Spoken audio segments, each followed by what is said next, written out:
Did you know that your body is speaking to you all the time? That your body is communicating with you? They communicate with you all the time. They actually have a very limited vocabulary: pleasure and pain.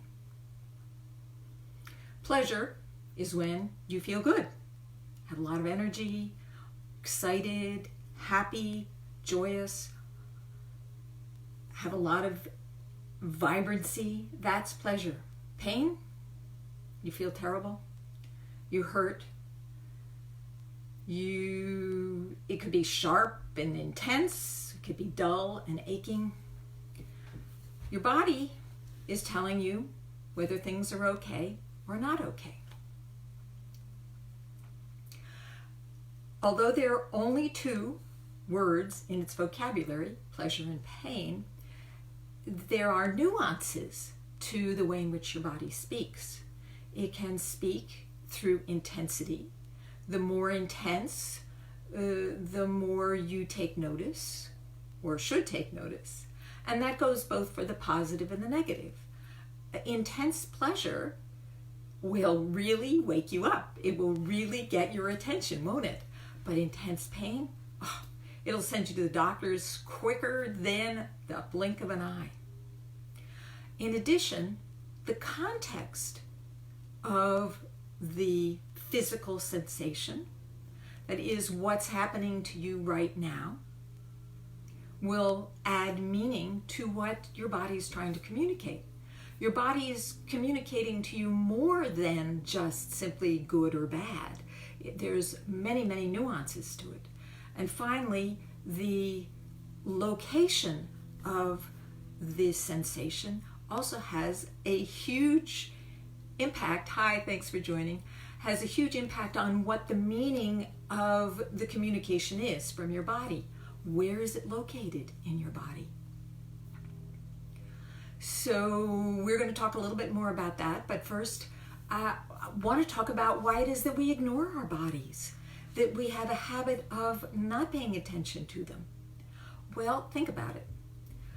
When we're little children, we are sent off to school, crammed into these little tiny desks, and taught to sit for hours at a time.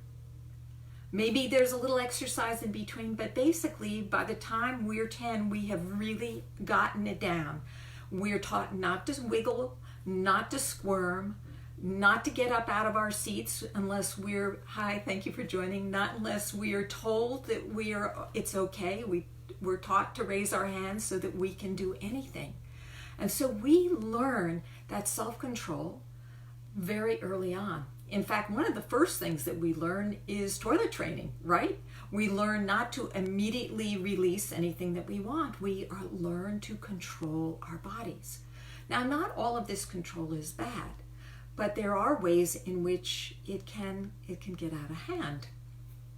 So, for example, in my own life, when I was 2 years old, I had bonded with my father very early on, and he was transferred to Japan, and we were separated for a number of months. I had never bonded with my mother. She already had 2 children. She was overwhelmed. She was young. She had been an only child, and she wasn't able to handle my emotional outbursts. So very soon, I tamped down my emotions. And what happens is that your emotions and your feelings are connected because you feel your emotions. So if you tamp down those sensory endings in your body, you are shutting yourself off from all kinds of feelings, which is what happened to me. I just resided in my head. Did you ever reside just in your head and not pay attention to what's going on in your body? And so that was my problem for a long time until I learned to reconnect with my body, learned to listen to my body. In fact, I'm really good at listening now. But of course, once I realized how I've been cutting myself off, I made it my job to find out what the body had to say. So in addition to schools and what we learn at home about feeling our feelings, there are also gender differences. So for example, boys are taught that big boys don't cry. So they learn to tamp down those emotions that are not considered appropriate for boys. Maybe it's okay for them to get angry, but it's not okay for them to feel the sad or hurt emotions very early on. And then girls, they may be allowed to feel sadness or frustration, but they may not be allowed to feel anger. And so we learn different senses of our emotion and what's appropriate and what's not.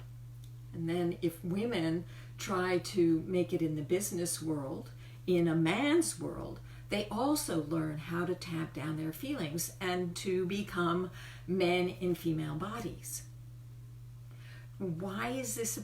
So two other ways in which we learn the importance of tamping down. One is if we grow up in a home that is violent, it might not be safe to express your feelings. You could really get beaten up if you express that you're not happy or that things are not okay, or you resist, or you stand up to your dad or your mom. You could get, if you're small, you could really get in trouble. And the other thing is ridicule. And that, of course, is what they use on boys, is that they ridicule young boys for being crybabies and being a girl. And that's how they learn that a way to control their emotions. Now, as I said, there are some emotions that are more acceptable than others, which is maybe anger. Boys are allowed to get angry more than, for example, girls are. Not completely and across the board, but there are some gender differences. The problem is that boys, it's okay to get angry, but then there are certain places where they're not allowed to get angry, like you don't get angry at your boss. You don't get angry at a policeman. And so you have to learn these nuances. Now, a lot of us learn the nuances through our parents and how they behave. And if you have a parent who is out of control, you are likely to learn that same kind of behavior in terms of handling your emotions. Now, here's the problem. You may allow anger, but do you know how to release it from your body? All these emotions are physiological. That is, that there is a chemical and electrical component to emotions that cause them to be firmly residing in your body. There is, thank you for joining. Hi, John. There are body mechanisms that are involved in your emotions. And so when you shut down your feelings and you do not allow them to release, they get trapped in your body. And oftentimes you trap them in your body through muscular effort. You literally hold back. If there's an emotion, you hold it back, or you constrict it. Maybe you were hurt in your heart and you constrict the feelings around your heart because you don't want to feel the pain. So you think about it. When you hurt yourself physically, you stub your toe, there is a constriction. There is a tendency to pull back and constrict. Well, we do the same thing with our emotions. We constrict. And the problem with that is that what starts out as emotional pain or emotional discomfort can actually be transformed into physical illness. I'll give you an example. The Harvard School of Public Health did a study of people who had had a significant loss. And they found that those people were 21 times more likely to experience a heart attack than people who hadn't experienced a significant loss. Now, some of this is that we don't, as a culture, learn how to handle our sad grief emotions. We really don't. In fact, a lot of what we do out there is wrong. We don't know how to deal with them. And so we either tamp them down. I had a client who came to me. She had been grieving the loss of her husband for 20 years. 20 years. And it became really apparent very soon in our working together that she didn't know how to allow her emotions in a way that she could work through them without getting swamped, by getting overwhelmed, by triggering a lot of negative thoughts. And once I showed her how to do that, she actually stopped crying all the time within a very short amount of time.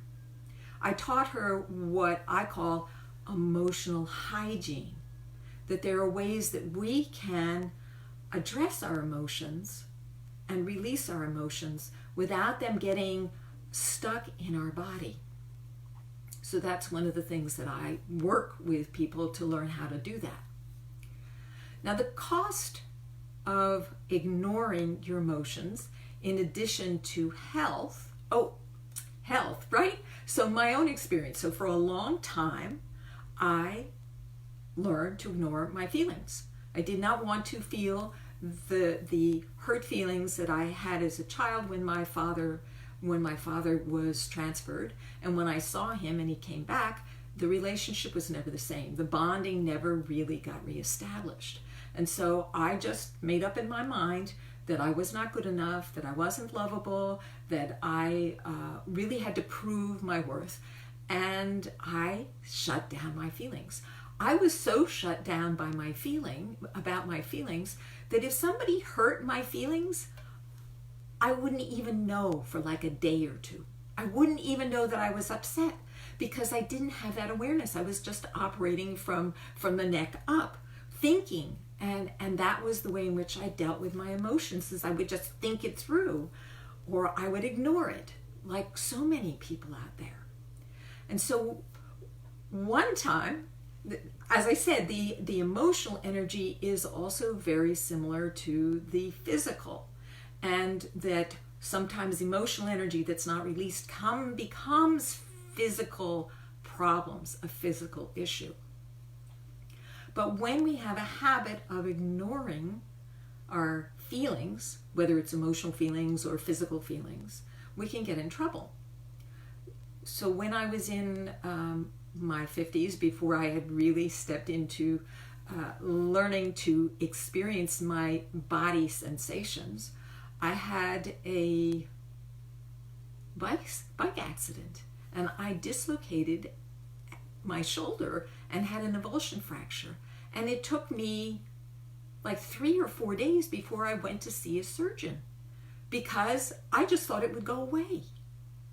And in the years that I've been working, or when I was working at hospice as a hospice support group facilitator, there were people who were really resentful of their spouses dying because their spouse, oftentimes a man, had not heeded the warnings or the upset of the body. The body actually is giving you signals way beforehand, and we have a tendency to ignore them. Well, I'm telling you, this was one of my problems. And part of it was the tamping down, but part of it was that my father was like that. He had tamped down his feelings. Poor guy. His mother died when he was 10. She went away and never came back. He never saw her again.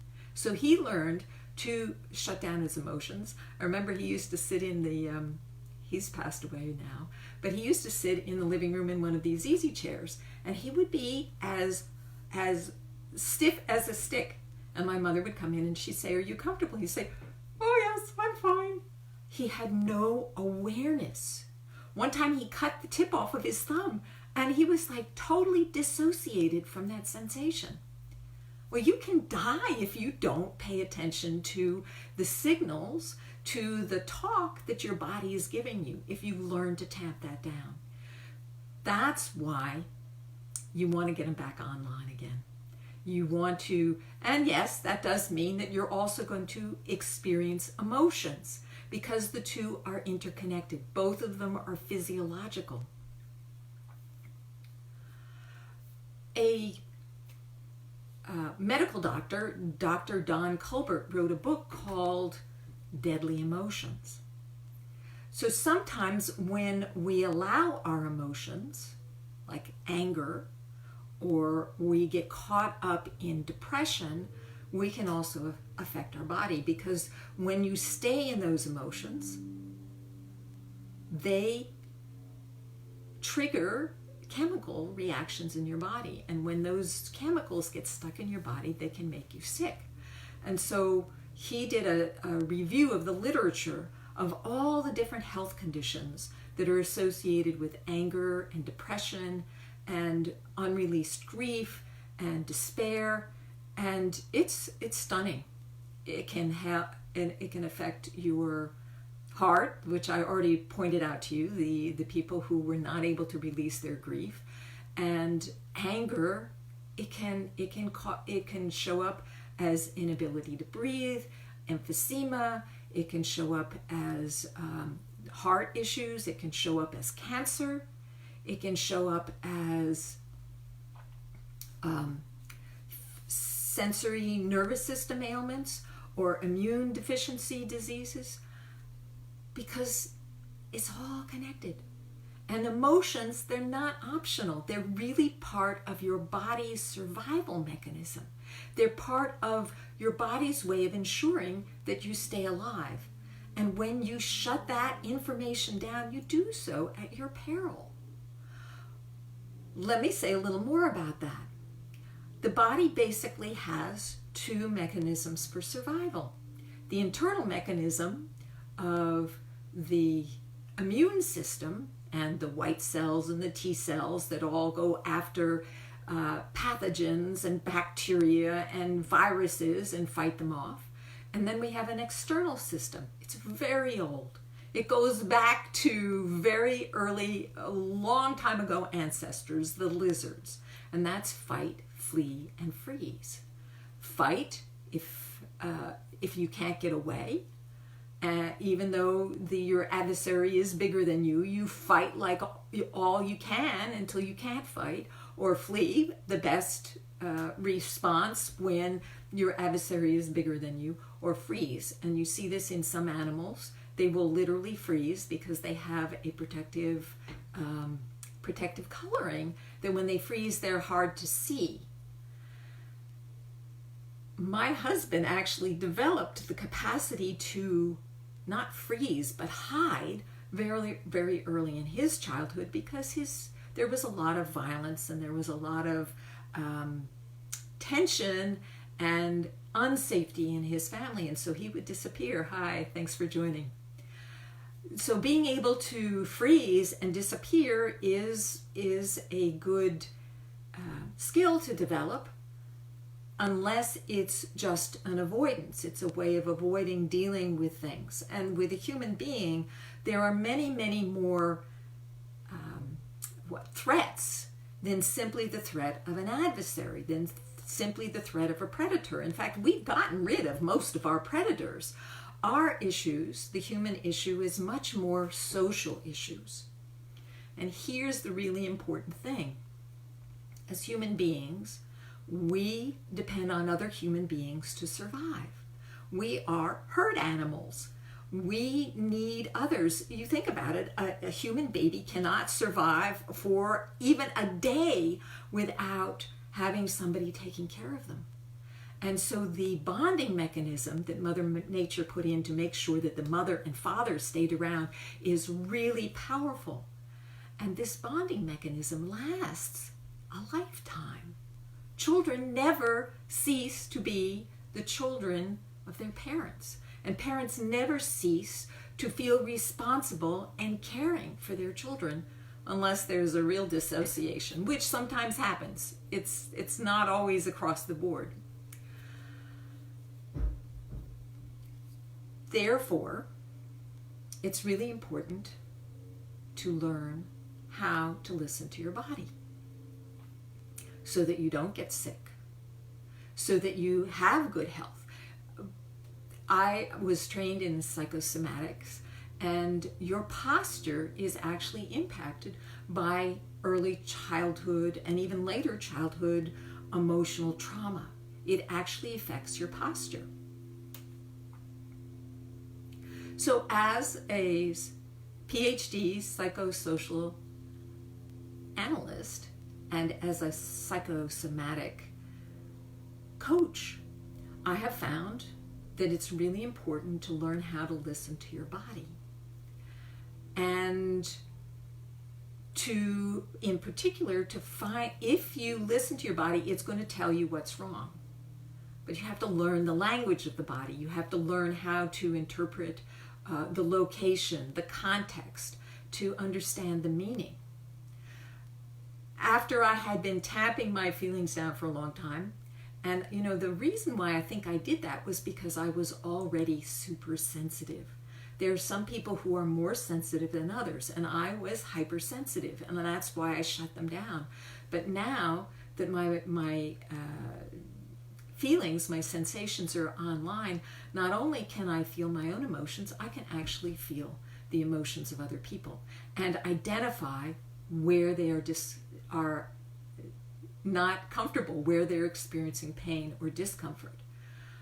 For many years, I did massage therapy, and I could know, my fingers knew exactly where to go. And I have continued to develop that capacity. I can talk to you over the phone, and I can tell where you're feeling discomfort. And I can talk you through finding out what the body is trying to say to you. So if you want to know more about that, if you would like to know how I do that, or how I can help you to learn how to do that, there is a link over in the conversation or the comment section, and you can click on that link and schedule a 15-minute introductory call. I can tell you how I work, what my fees are, and we can find out whether or not we're a match, whether we could work together. So why is this so important? And why is it so difficult to learn? Well, it's difficult to learn because if you're like me, you learn to tamp down your emotions for survival reasons. If you're upset all the time and there's no solution, if you cry all the time, you become dehydrated. And so you learn to shut those down. If your family, if your parents don't respond to you, then you have to learn some other way of managing your life. But it becomes a habit, a deep-seated habit, whether it's because your parents were violent or they ridiculed you or the culture ridiculed you. Those habits are deeply ingrained, and oftentimes they're even unconscious. And so when you start to try and change them, they trigger a survival response. They trigger fear, and that, or a feeling of threat, because anytime you do something that was in the past seen as threatening to your life, that becomes embedded in your whole system. Humans are much more complicated than lizards, and so as I said, their issues are more social rather than issues around large predators. It's more about whether or not you are accepted, whether or not people love you. As human beings, as children, as infants, we would perish if we didn't get not only food and clothing and shelter and heat, but if we don't get love. Recent studies in both in epidemiology and psychology have shown, and if you want the citations, I'd be happy to give them to you, have shown that the human being, the baby's mental development, if they are denied the emotional support that they need, it doesn't develop properly. In fact, years ago, and of course I remember this, you probably remember this from your psychology classes too, there was a psychologist named Harlow who separated baby chimps from their moms. This is like such animal cruelty now. But he found some interesting things, and that is that when a baby chimp was separated from their mom and given a surrogate mother, like a wire mother or a terry cloth mother, but not a real mother, they did not learn how to interact with other chimps. And when they were impregnated and they had babies, they did not know how to deal with their offspring. You have to learn as a primate, you have to learn those social nuances. And if you don't learn them when you're a child, it's very hard to learn them later on. So that's why it's so important to learn how to experience your feelings, and also why what happens as a child is so impactful to you. It can affect your development. We are social animals, and so the biggest threat to our survival is the response of others.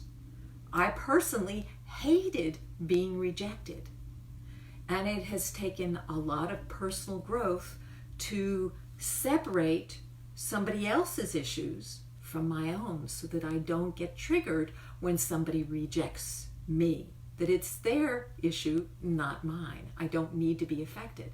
And that is big learning, how to not be influenced by the responses of others, particularly if those people are in our primary circles, our primary community.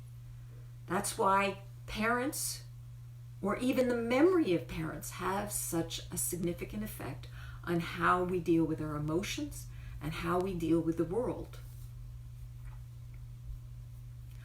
I had a client who came to me because she was having health issues. Sometimes people come for health issues. Sometimes they come because they're grieving and they don't know how to deal with the grief. Sometimes they've been grieving for 20 years. And sometimes they come to me because they're not moving forward in their lives because they're stuck. Anyway, this client came because she had heard me speak, and she had these very disturbing health issues. Her eyes hurt all the time. She would get really bad headaches, and her skin would literally burn. We worked. I did some body listening, helped her to listen to her own body, and the body was clearly saying, "You're not seeing. Pay attention to your eyes. See what's going on in your life."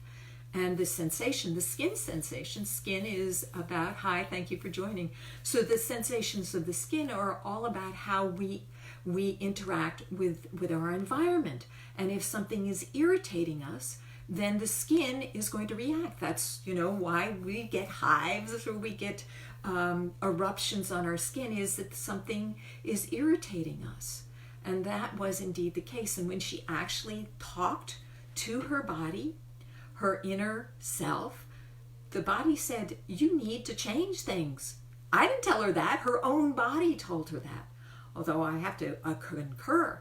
But this was her own body that was saying, "No, you've got to stop this." But if you are not listening or used to listening to your body, it takes practice to learn how to listen. When you get back into listening to your body, it can sometimes be overwhelming if you're not used to it, if you haven't had practice. So when I got my body and my sensations back online, I did some really deep healing work.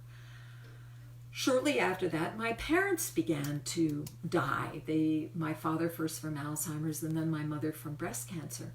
And when she was dying, the things that she conveyed to me were so overwhelming, and my feelings were so overwhelming, and they were so new to me that I shut down. I could not go there. So basically I went into that freeze mode and then flee. I ran away from the situation. I ran back to California, and I never saw my mother again. And she died. Although she did manage to convey to me the importance of paying attention to my feelings, the importance of listening to myself.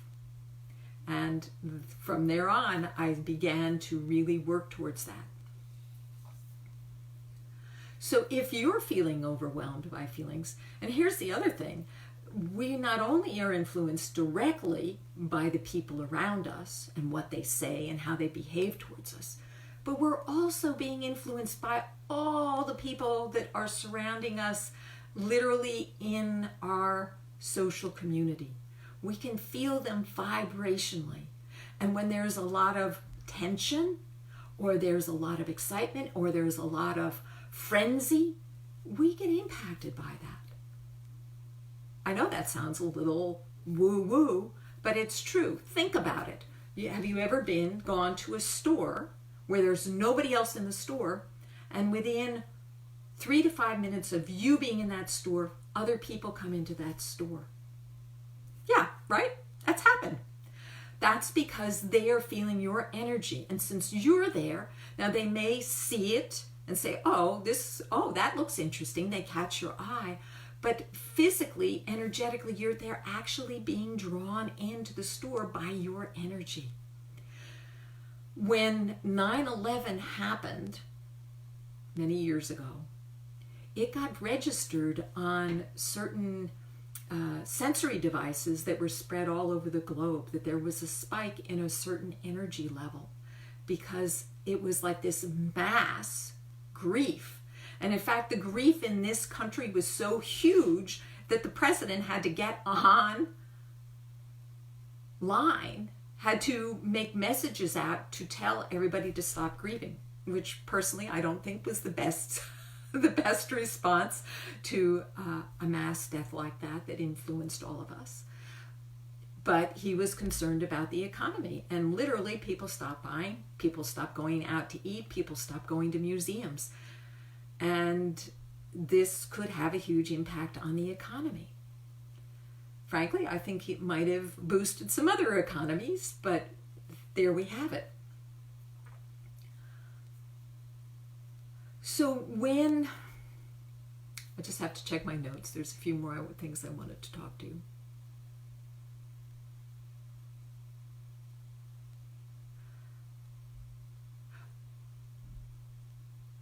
So when you try to bring your feelings back online, and there is a reason why you've been, hi, thank you for joining, when there is a reason, an early childhood emotional wound or trauma, which has caused you to shut those feelings down, and now you try to bring them back online, it will trigger a survival response of fight, flee, freeze, because there is fear associated with feeling those emotions. Either you worry or you're afraid of being overwhelmed by them, or maybe if you were subjected to abuse or violence, that is deeply in there, or ridicule, that will really affect you. Hi, Sammy, thank you for joining.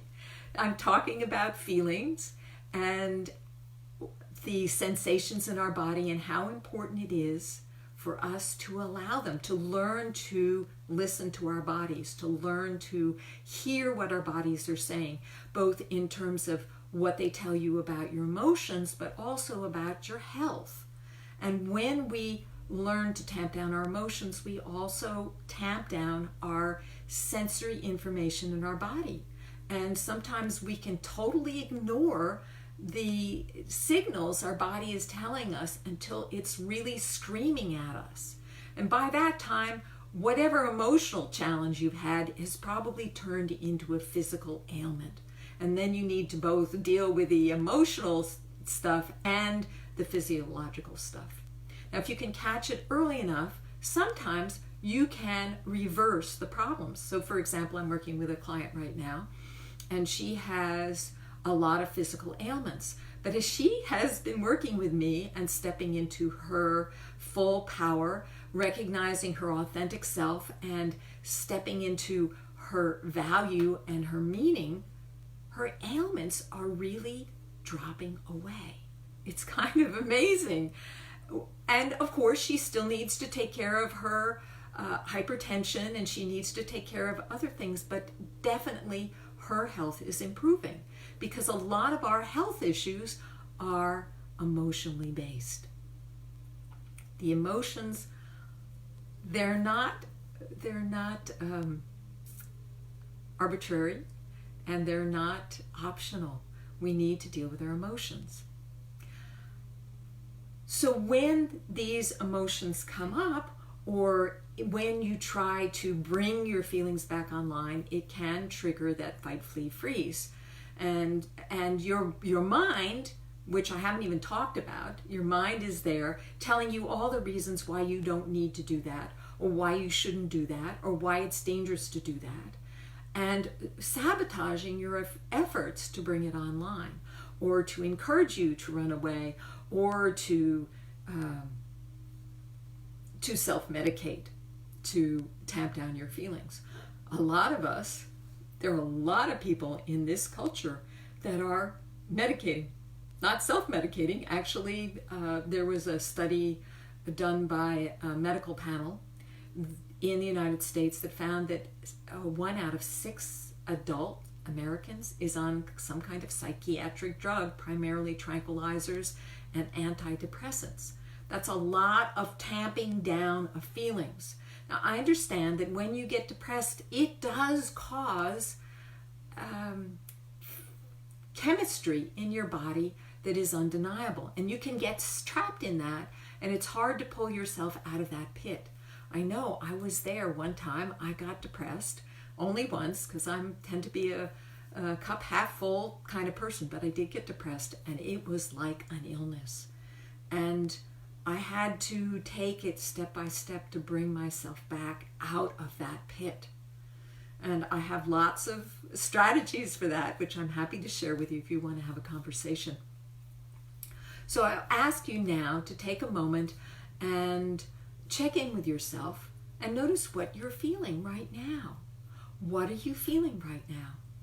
I'm feeling a little chilled. It's cold in this room, and it's cold in the Bay Area right now today. What else am I feeling? Maybe a little bit of excitement because the holidays are really in full bloom right now, and there's still lots of things to get done. What are you feeling? Can you check in, and where are you feeling it? Are you feeling it in your throat? Oftentimes the feelings that we feel in our throat, especially if there's a restriction or constriction or a soreness, is the body's way, the body is very symbolic, is the body's way of telling you that maybe you need to express something, that you're holding back, that you're choking down something that you need. Now, actually, if the feeling is a little bit lower, right down here, you really are trying to swallow those feelings. And it goes on from there. The body is amazing. Now, many people can't even go there. And for years, I couldn't go there. I had no idea what was going on in my emotions or even in my body. I was very much like my father, had shut down those senses. So it actually takes practice to bring those sensations online. And this is the gift that I have. I actually have the ability, it's called clairsentient, to feel the sensations in your body. And if you want to know what's going on, or you need some help, let's have a conversation, and I can tell you how you do that, and get you to be utilizing much more of the information that is coming to you all the time. Know this: if you don't listen to your body when it's whispering, if you don't listen to your emotions when they are trying to get your attention, generally what they do is they amp up, particularly the health stuff. And by the time it gets to the point where you really hear it, it's usually at a point where you have hurt your body, and you're going to have to do extra stuff to get it back in line. So there is an expense component of this. If you wait too long, it can often cost you much more. It's what I kept on telling my client, was if you don't listen, if you don't heed your body's warning, you are going to pay the consequences in poor health. And poor health can have huge consequences. Now, I understand it's hard to make a decision like to leave a negative relationship or to quit a job. It's scary. And that will bring up those survival responses.